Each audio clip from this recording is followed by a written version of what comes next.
Communist रगनि बागै बीजेपीनि लामा साब्रुनो फियकजाक सांग्रां साल शान्ति बाजार बीरचन्द्र हातिव संसजाक दुकुथुं पान्दाव कक्साका साउथार्न त्रिपुरा लोकसभा चौमारिनि कैंडिडेट बिप्लब कुमार देव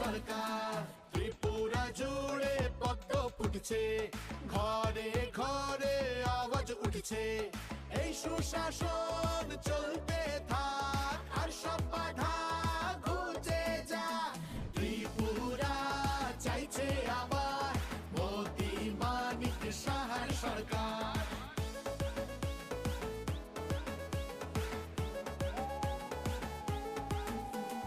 হয়েছে বঞ্চনার প্রতিকার বুঝে নিয়েছি অধিকার নতুন সুযোগ নতুন আশা নিজের পরিচয় নিজের ভাষা নিজের হাতেই ভবিষ্যৎ উন্নয়নের এই শপথ।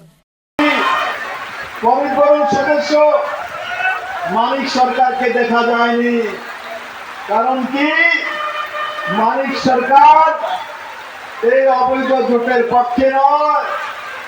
আর আমি এই মঞ্চ থেকে আদরণীয় মানিকদাকে বলবো, মানিকদা সারা জীবন কমিউনিস্ট করেছেন, কাস্ট্রাত্রিতে ভোট দিয়েছেন, 4 বারের মুখ্যমন্ত্রী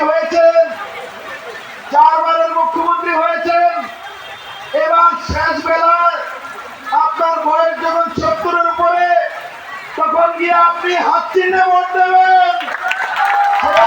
দেখার জন্য কমিউনিস্ট করেছিল মানুষ, আপনার সেই চেহারা দেখার জন্য আমার তো বিশ্বাস হয় মানিকদের মতো মানুষ কংগ্রেসে ভোট দিতে পারবে না, আর হাত কাঁপবে। আর কমিউনিস্টের যারা নেতা প্রকৃতপক্ষে কমিউনিস্ট করেছে, এরা কোনোদিনে হাতের মধ্যে ভোট দিতে পারবে না। তাহলে রাস্তা খোলা, আপনাদের ছেলে বিপ্লব দেব রয়েছে, নরেন্দ্র মোদী রয়েছে, আসুন পদ্ম বলে ছাপ দিন।